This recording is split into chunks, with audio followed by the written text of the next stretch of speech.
Hello, everyone, and welcome to the NCUST Review, What Great Schools Do. I'm your host, Dr. Deborah McLaren, Executive Coach for the National Center of Urban Schools Transformation, better known as NCUST.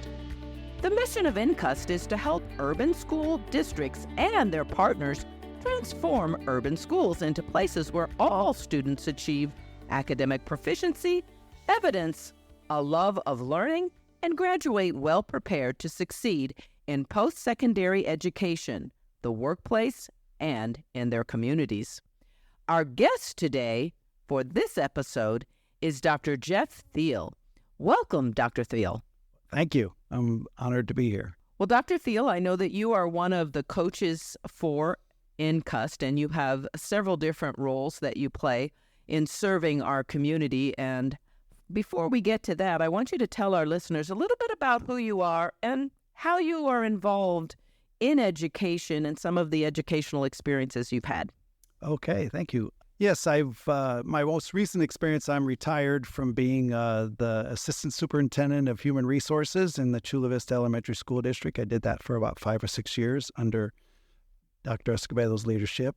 And prior to that, I was in the curriculum department as an executive director in Chula Vista, where I had the opportunity and the pleasure of coaching principals, which was really a major part of that position, and I really enjoyed that.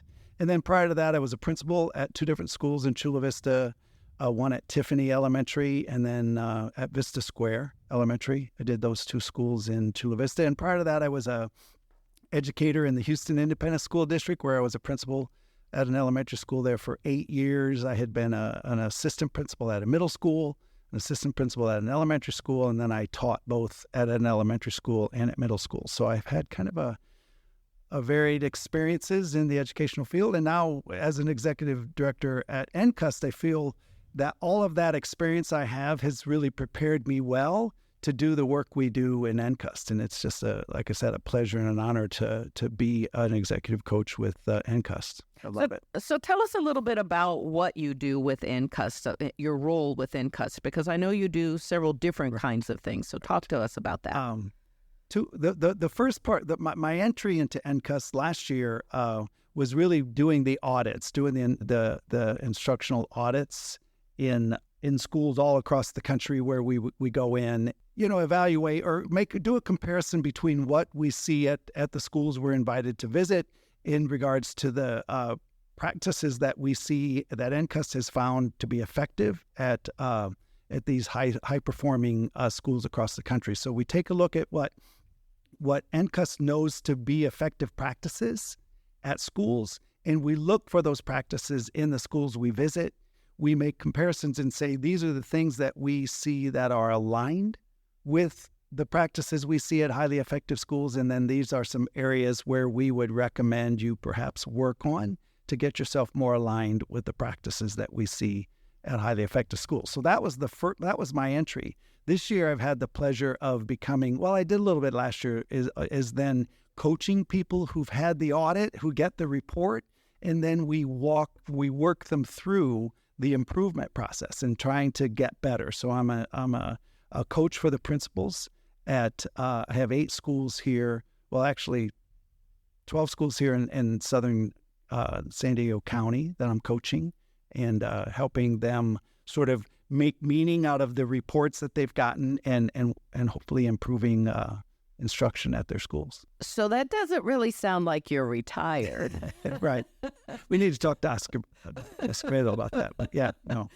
Okay, well, do you have a particular story from your life that would give us a picture of who you really are, and what is perhaps an event that you believe shaped who you are as a person and why you do this work? That's an interesting question. I grew up on a farm in Ohio, and my parents were, from a rural community, and they both quit school after the 8th grade. So my parents had 8th grade, that was their background.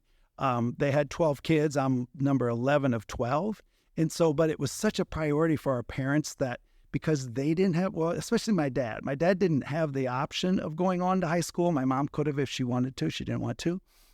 But my father always wanted to make sure all his kids were educated. He wanted us all to go to college and I had 12 kids. And so that was really a huge push from ever since I was little. And I was number 11. So I saw all my older siblings go off to college, and most of them be successful with it. And so education was really our route off the farm. Like you turned 18, it's like, okay, I don't want to stay on the farm. How do I move forward in life? And it was through education and going off to college. And so that really, just the focus that, like, my dad, I don't think ever stepped foot in the school to go talk, like my mom did all that, but my dad was the one who made sure, like, you better bring good grades home. You better behave in school. You better, because he was the big supporter of education, not necessarily at school. Sometimes, those parents don't come to school, they're not supporting education. My dad never went to school, but he always supported education because he supported what they were doing with our learning. So that really shaped me. And so I went off to college. I wanted to be a teacher. I wanted to teach elementary. I have 5 older siblings that are teachers. Wow. I wanted to do that. And my dad was like, you know what? Why don't you do something different? We've got teachers in the family. You're really good. You're really smart. Why don't you be an accountant? My dad wanted me to be an accountant because I was good in math. He wanted you to take care of his taxes. Right. And he wasn't being anything but just encouraging about it. But he's like, hey, we've got teachers in the family. Do something different. So I started college as a math major, really. I was taking accounting classes and stuff. And I remember going home at Christmas, and my older brother, who was my math teacher in high school for all 4 years that I was in high school, so I was pretty close to him, and I was telling him, it's like, I don't want to be an accountant. I don't like these classes. I mean, I'm good with the math. I'm getting good grades, but I don't like the attitude in the classes. I don't like the competitiveness of what's going on. The whole business world environment, just even at the college level, didn't appeal to me. And I said, I want to be a teacher. And so my brother was like, and I was afraid to tell my dad, didn't want to disappoint my dad. And so my brother was like, Dad doesn't care if you're passionate about something, go talk to him. So I did. And so we made an agreement that I would switch to elementary education, but I would keep a math minor. So I took math courses all the way through college and ended up graduating with a math minor, but became an elementary school teacher, which is what I wanted. So why elementary school with a math background? I would think that you would want to That's interesting. specialize in high school or... You know what? I just always, my oldest sister did her student teaching when I was in kindergarten. That's how, there's 12 kids. So, or she did some kind of, maybe it wasn't student teaching, but she did some observations in my kindergarten class. I remember her being in there. And I just always wanted to be an elementary school teacher. Wow. And, that's pretty impressive. I think one of the things that's connecting with me is when you talk about the emphasis that your family placed on education, but more importantly on college. Right. And, with the Common Core standards that came out, the main goal was to prepare kids to be college or career ready. And yet that mindset was there for many of our families. I know my family, it was the same thing. We went to college. There was no question asked. We weren't asked about it. We were told, we're preparing for you to go to college. And that was it. So it's interesting that that was the focus for so many of our families, especially those of us that continue along the path of education. So I want to ask a little bit more about NCUST, and I would like for you to tell us a little bit about the teaching practices in America's Best Urban Schools, the book that has been published by NCUST based on the research they've conducted. What have you learned, and what can you tell us a little bit about those practices? Well, it's interesting that you bring that up because I carry it around. I have it with me. I just came earlier. I was at one of the schools that I'm coaching. And I just carry it around with me whenever I go to one of the school sites because it's a constant reference because I want to make sure that when I'm coaching schools and the principals and administrators is that I'm not really talking about my experience. I'm talking about what NCUST has learned. And I think that in this book, it captures all of that. And the cool thing about this book, and Deborah, I think you'll and Dr. Escobedo, you'll understand this as well. When I first got this book, it's like, this is the work we did in Chula Vista, when Doug Fisher and Nancy Fry came and gave us all that professional development and really coached us through a lot of the work. we were quite familiar with these practices in here. So what are some of those practices? well, the very first one is what we and Deborah, you'll again, I think, relate to this, is just making students feel valued and capable. Like, just, you can go into a school and you can just tell whether they believe that these kids can work at high level, the rigors there, their expectations. And oftentimes when we visit schools, that is missing. It starts off right off the bat. And so that whole notion of making students feel valued and capable, I think, is just really crucial. And then focusing on understanding and mastery, just making sure that the teachers are, oftentimes we see teachers teaching and the kids aren't engaged with it. They aren't following along. So the teacher's not stopping and saying, are you getting that? Or can you demonstrate that? Or can you, through the gradual release, I'm going to show you, and then let's see how you guys can do it together. Or maybe you're doing it independently. But just that concentration on mastery, because oftentimes the teachers are exhausted after the day, but the kids haven't really learned anything because they're not participating in the instruction. So all the strategies in here, just clarity, purpose, like understanding. Like, we spend a lot of time in Chula Vista with teachers in making sure that, number one, that the teachers knew that their instruction was standards-based and aligned with the standards, and that was purposeful and had a, and it's like, how are the kids going to be successful with this at the end?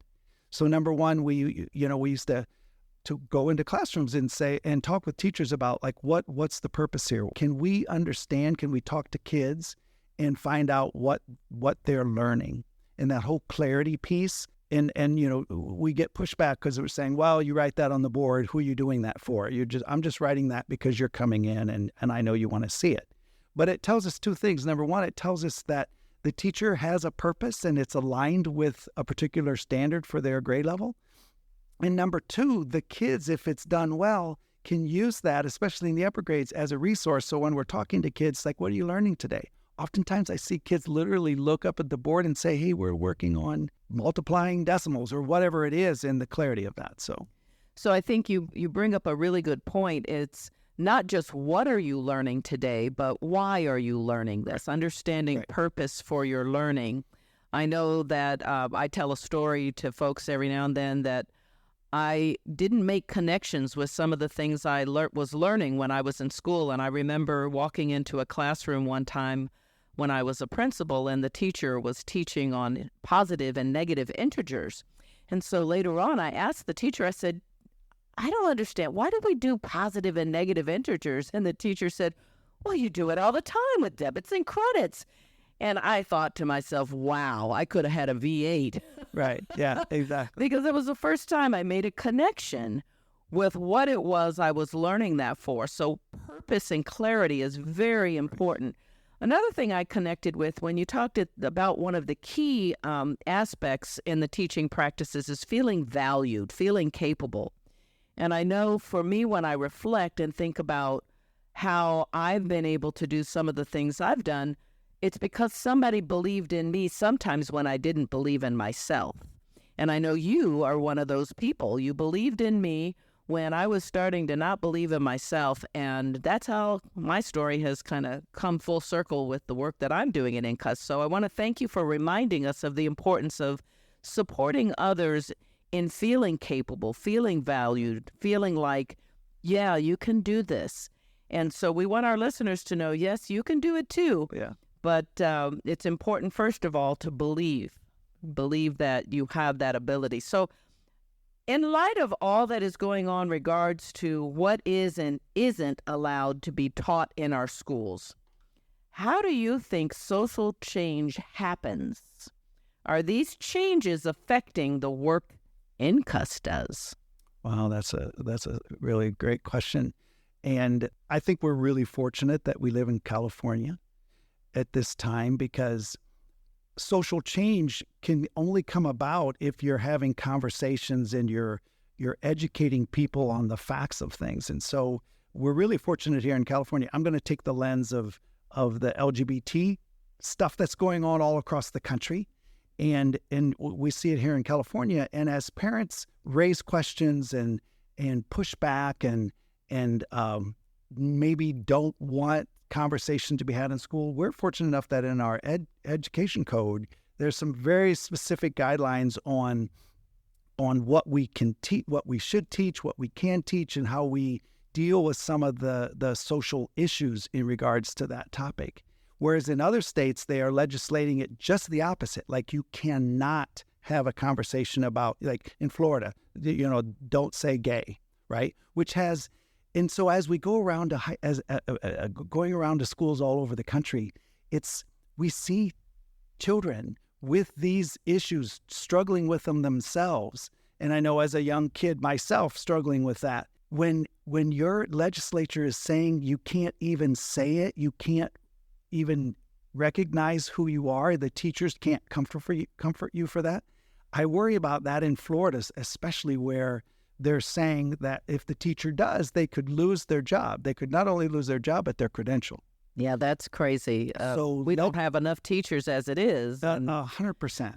And so the change on that is, can come in society, but in the schools, we have to protect that right to be able to have conversations with kids and have safe spaces and make sure kids aren't bullied for X, Y, or Z, because it's not just LGBT, it's whatever the difference may be in a particular child feeling one way or the other, and that we have government officials, we have legislations that are open to and allow schools to tackle those issues, because they're there. You can either ignore them, or you can confront them.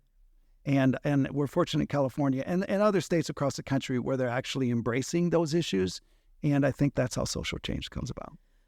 I think that goes back to one of the practices that NCUST has researched, and what comes out of those practices when it talks about the importance of feeling valued. 100%. And that's one of the things that has been found in the research is when the students feel valued and respected and cared for, they do better. We all do better. So tell us about a positive change that you made in your work as an educational leader, something you feel good about or believe is for the greater good. Well, I think this whole notion of us doing this coaching is just so important. I know that when I was a principal in Chula Vista at Tiffany, I had the pleasure of having a coach for the first time. It was sort of new, really. Well, it was new to us in Chula Vista, and just having someone come in and sort of be a little bit of a cheerleader, someone like saying, you can do this, here's what you do, don't back down from hard conversations, difficult conversations that you may need to have with teachers and students and that type of thing. And so I'm just blessed, I think, with the experiences I've had. And so being a coach is one of the things that I just really value and appreciate doing. But if I look back on my career, when Dr. Billings asked me or sort of sent me over to Vista Square and said, if you think you're a hot shot, go there. They were it was the time when the state was ranking schools. They were a 1-1, like one in similar schools and one in schools across the state. And so in not a long time, we turned that around. And it was because we did some of these practices. We really made sure, what we did is we made sure we knew the kids as readers. We really knew, we looked at the data. And I remember Frankie teaching me that when he was actually a principal at Feaster, showing me that the data should be predictive, that you should know what your test scores are going to be at the end of the year, that you're doing instruction and you're doing some formative assessments that are going to give you enough information to be predictive what your data is going to be at the end of the year. And so with all those things in place and really just concentrating on making sure our kids were good readers at Vista Square, we really turned it around, and the teachers really embraced it. We didn't change staff. It wasn't a new staff, but they embraced that learning, and they embraced the notion that these kids could do better. We knew they could. We made them feel that. We got excited about every little bit of gains we made. And so I was really proud of that work that we did at Vista Square. You talked a little bit about formative assessments, and I too, as a coach, one of the things that I find fascinating when I'm working with other principals and educational leaders is formative assessments isn't always something that folks are aware of and understand the importance of. and they have a difficult time in identifying sometimes benchmarks, for instance, like what should the students in a second grade class know and be able to do by the end of the first quarter or the second quarter. And when those benchmarks aren't there, then you don't have what you talked about a minute ago, that predictive quality. And so that's a key aspect, is making sure that the formative assessments are there to inform your instruction. So when the students aren't getting it, what do you do to help them get it? Well, I have one final question for you. Is there anything else that you would like to let us know about before we close?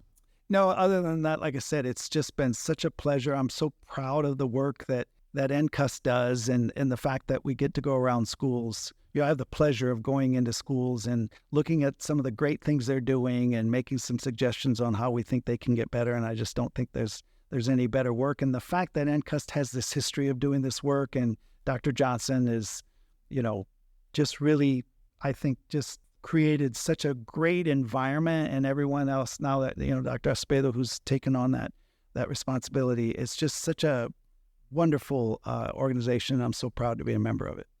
Well, I agree with you. I feel the same, and having the opportunity to work with schools, not just here in Southern California, but across the country, and support those schools, because the goal is to support those schools and make sure that they can have the same kind of success no matter where the zip code.